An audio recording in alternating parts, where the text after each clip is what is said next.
Hello मित्रांनो, माझे नाव श्याम आहे आणि मी फक्त 23 वर्षांचा आहे. माझा दाढा आणि मी एकदमच मस्त आहे. मी स्वतःला खूप मजबूत ठेवले आहे. माझ्याकडे असे आहे की कोणालाही सुखासोबत त्रास नक्की होणार. मित्रांनो, अशातच मराठी स्टोरी, मराठी स्टोरीज, मराठी कथा पाहत वाचत राहा. आता मी तुम्हाला माझी गोष्ट सांगत आहे. 2 वर्षांपूर्वी मी पहिल्यांदा शहरात आलो. मी एक खूप मोठ्या बिझनेसमॅनच्या राकेश भाईचा बॉडीगार्डचे काम करत होतो. मी त्यांच्या घरी गेलो. त्यांचे घर एक राजमहल असल्यासारखा खूप मोठा वाडा होता. त्यांची मुलगी होती, ती 19-20 वर्षाची होती. त्यांची एक खूप सुंदर बायको होती. त्यांच्या घरी थोडा वेळ इकडे तिकडे फिरल्यावरती मला समजलं की त्यांची बायको ही दुसरी आहे. पहिल्या बायकोचे निधन झाले होते आणि त्यामुळेच त्यांच्या पहिल्या बायकोची मुलगी ही दुसऱ्या केलेल्या बायकोशी जास्त पटत नव्हते. त्याची कोणती गोष्ट सुद्धा ऐकत नव्हती. किती वेळेस माझ्यासमोर त्या दोघींमध्ये भांडण होत होते. आता मी घरामध्ये आलो होतो तर बॉडीगार्ड म्हणूनच राहत होतो. मला त्यांच्या मुलीची कोणतीच गोष्ट पसंत येत नव्हती. ती मला गाडी चालवायला सांगायची. कधी कधी मी त्यांच्या घरातला नोकर असल्यासारखा माझ्यासोबत व्यवहार करायचे आणि मी जर गाडी चालवायला नको म्हणलं तेव्हा ती पप्पांना सांगून तुला नोकरीवर काढून टाकून देईल अशी मला धमकी सुद्धा द्यायची. त्यासाठी मी जास्तीचे गोष्टी मनावर घेत नव्हतो. ती जसे बोलले तसे मी करत होतो. ती मोठ्या बापाची एक बिघडलेली मुलगी होती. ती कधीच आपल्या मम्मीची गोष्ट ऐकत नव्हती. काही दिवसानंतर माझ्या लक्षात आलं की राकेश भाई हे खूप चांगले होते. ते घरात नसल्यावर त्यांची बायको आणि मुलगी हे आपल्या मर्जीने काही पण करायच्या. एक दिवस साहेबांसोबत मी कंपनीत गेलो तेव्हा एक फाईल घरी विसरलेली होती. तेव्हा मला ते साहेबांनी घरी जाऊन आणायला सांगितले. मी फाईल घेण्यासाठी घरी आलो. मी घरामध्ये जाऊन फाईल शोधत होतो. तेव्हा त्याची मुलगी माझ्याकडे आली आणि म्हणून लागली माझ्याकडे ये. मी तिला म्हणू लागलो, मला अर्जंट फाईल घेऊन जायचं आहे, आलोच. मी तिला म्हणू लागलो. ती माझ्याजवळ आली आणि म्हणू लागली, खरंच यार तुझी तर खूप मस्त आहे. खरं सांग, तुला कोणी गर्लफ्रेंड आहे का? मी जागेवर थंड हार पडलो.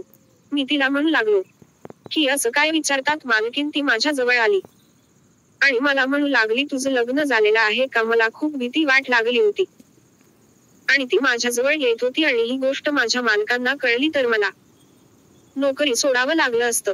मी खूप घाबरलो होतो. मी तिला म्हणू लागलो, मालकाने मला लवकर कंपनीत बोलावलं आहे. मी एवढे बोलून तिथून निघण्याचा खूप प्रयत्न करत होतो. मालक म्हणजे कधी कधी बाहेर विदेशी पण जायचे.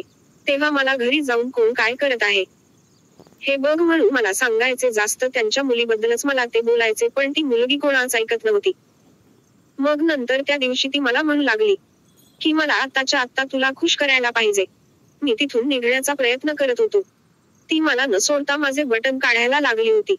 मी तिला थांबवण्याचा प्रयत्न करत होतो. मी तिला म्हणू लागलो की तू माझ्यापेक्षा खूप लहान आहे, पण ती स्वतःच असं करू लागली.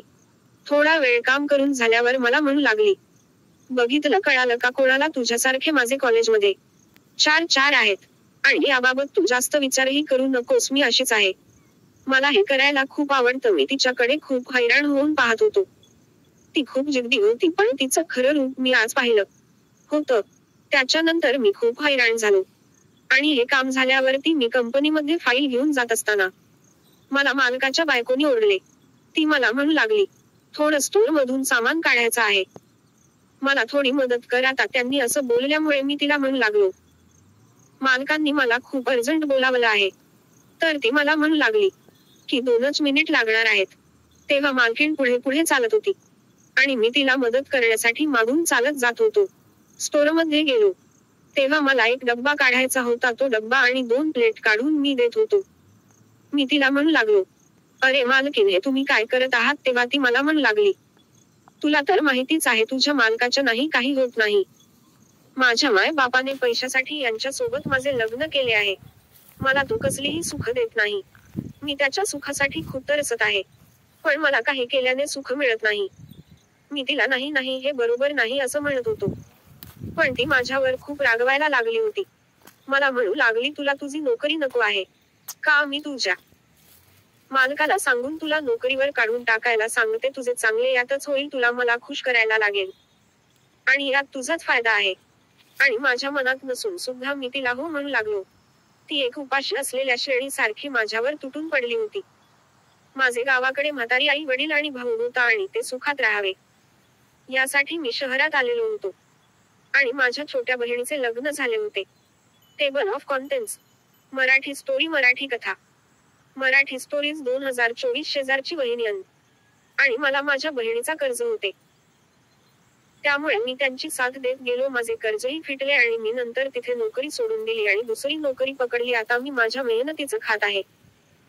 अशाच मराठी कथा पाहत रहा, मजेत रहा. मराठी स्टोरी मराठी कथा. आणि त्यामुळे आमच्या घरावर कर्जही झाले होते. त्याच मजुरीसाठी मी शहरांमध्ये जाऊन नोकरी करत होतो. मालकाच्या बायकोने आणि त्याच्या मुलीने मला एकट्या दोघांमधला खिलोना बनवलेले होते. आणि जसं वापरता येईल तसं मला ते वापरत होते. त्या दोघेही खूपच या सुखासाठी आतुरलेले होते. मालकीण म्हणू लागली होती की तुला मी पहिल्या दिवशी पहिल्यापासूनच मी तुला पसंत केले होते. तुझी दिसायला बॉडी आणि तू मला पहिल्या क्षणांमध्ये मी पसंत केली होती. शेवटी तिने हे गोष्ट मला बोलून दाखवली. आता मी ती फाईल घेऊन मालकाचे कंपनीमध्ये गेलो. माझे दिवसभराचे काम पूर्ण झाले. मी आणि माझा मित्र रूमवर राहत होतो आणि माझ्या डोळ्यासमोर आज दिवसभरात घडलेली पूर्ण विचारचक्र फिरत होते. तेव्हा ती गोष्ट मी माझ्या मित्राला सांगितलं. तेव्हा तो मित्र मला म्हणू लागला, या गोष्टीसाठी किती लोक आणि किती प्रयत्न करतात. तुला तर हे सगळं समोरून मिळत आहे आणि तू याला नको म्हणत आहेस. तुला पैशासोबत खुशी सुद्धा मिळत आहे. पण मला हे कुठे ना कुठेतरी चुकीचं वाटत होतं.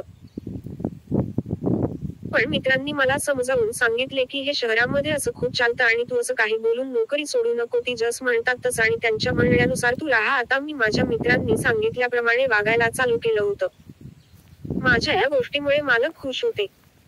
मालकाची मुलगी खुश होती आणि सोबत त्यांची बायको सुद्धा खुश होती. हे सर्व खुश आणि आनंदामध्ये चालू होतं. कोणत्या गोष्टीचा त्रास नव्हता आणि मी असं करत करत पूर्ण त्यांच्यामध्ये मिसळून गेलो होतो. एक दिवस मालकाला मोठ्या पार्टीमध्ये जायचे होते आणि सोबत यांची मुलगी आणि त्यांची बायको सुद्धा येणार होती. त्यांच्या मुलीचा पार्टीमध्ये जाण्यासाठी मूड नव्हता. तिला दुसरेच काहीतरी वेगळा प्लॅन ठरवलेला होता. तेव्हा ती तब्येत ठीक नाही म्हणून ती घरी राहिली. मी, मालक आणि त्यांची बायको पार्टीमध्ये गेलो. पार्टी रात्री खूप उशिरापर्यंत चालली. तेव्हा मालकीण डोकं दुखत आहे म्हणून नाटक केले. तेव्हा मालकाला घेऊन आणि मालकीण घेऊन मी घरी आलो. घरी आलो तेव्हा घराचा दरवाजा आतून बंद होता. दरवाजा खूप वाजवले पण दरवाजा कोणी काढत नव्हते. तेव्हा मालकांनी मला दरवाजा तोडायला सांगितलं. मी दरवाजा जोराचा धक्का दिला. तेव्हा मालकाची मुलगी आणि तिच्या सोबत मित्र होते. ते खूप मजा करत होते आणि मालकाला त्यांची मुलगी समोर अशा अवस्थेमध्ये दिसली. त्यामुळे मालकाला खूप राग आला. ते तिला खूप जोराने बोलू लागले. तिच्या तोंडातून एकही शब्द निघत नव्हता आणि 1.5 वर्षानंतर मालकांनी मुलीचे लग्न केले. आता मुलीचे लग्न झाल्यावर घरामध्ये फक्त मालकीणच होती. त्यामुळे ती आता खूप धड झालेली होती. ती तिला जेव्हा वाटेल तेव्हा ती मला घरी बोलावून घ्यायची. मालक तिला कधीही आपल्या माहेरी पाठवायचे नाहीत. मराठी स्टोरीज 2024 शेजारची वहिनी अन. आणि मला माझ्या बहिणीचा कर्ज होते. त्यामुळे मी त्यांची साथ देत गेलो. माझे कर्जही फिटले आणि मी नंतर तिथे नोकरी सोडून दिली आणि दुसरी नोकरी पकडली. आता मी माझ्या मेहनतीचं खात आहे. आणि त्यांनी मला त्या घरामध्ये असताना खूप सुख दिले. आणि मीही त्यांना त्या बदल्यात भरभरून सुख दिलं होतं.